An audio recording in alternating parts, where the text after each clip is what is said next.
What is it that makes Chess960 so much fun?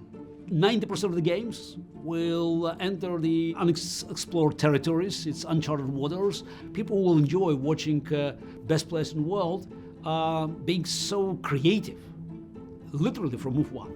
There is very little preparation, if any at all, and so it's more you think at the board and from the first move, it's an original position, whereas most of the time in normal chess now, you play theory up to say move 10, move 15, sometimes even much deeper than that. The rapid time control also will lead to more mistakes, which tend to lead to more exciting games. The absolute freshness of it is what attracts people, I think.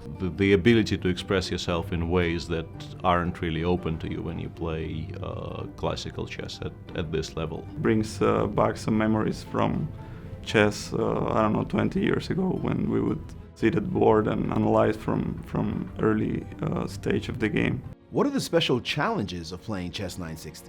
It's so typical that you enter the game, you know your opening that you want to play, it's based on your expectations of what your opponent can play. So it's a whole element of professional chess today has been thrown away. Some of the positions, they just lead to dogfights from move 1, more or less. There are all these weird, Martian landscapes on the board by move 10, which you don't get back to normal.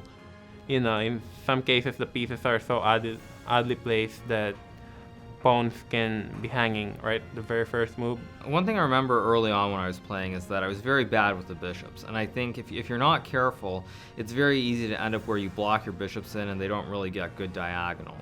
Even if we manage to handle the opening phase well in a totally fresh position, people are getting to time pressure a lot faster and a lot more often, and that's when pieces start flying and crazy stuff starts happening. There's also no increment, so just the time delay, so I expect a lot of time scrambles and a lot of sharp games.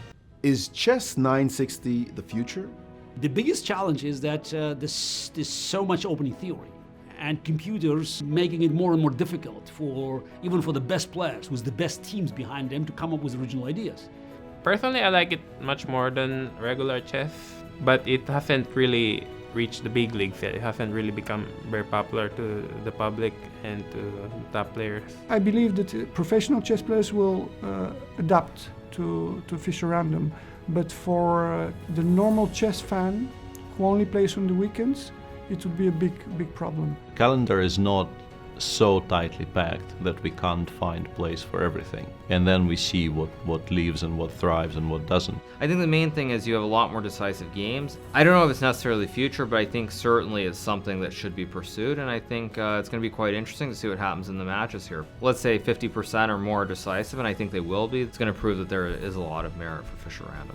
It's still the same number of squares, the same number of pieces, but just reshuffling pieces at the first rank and the last rank, so you become an inventor again.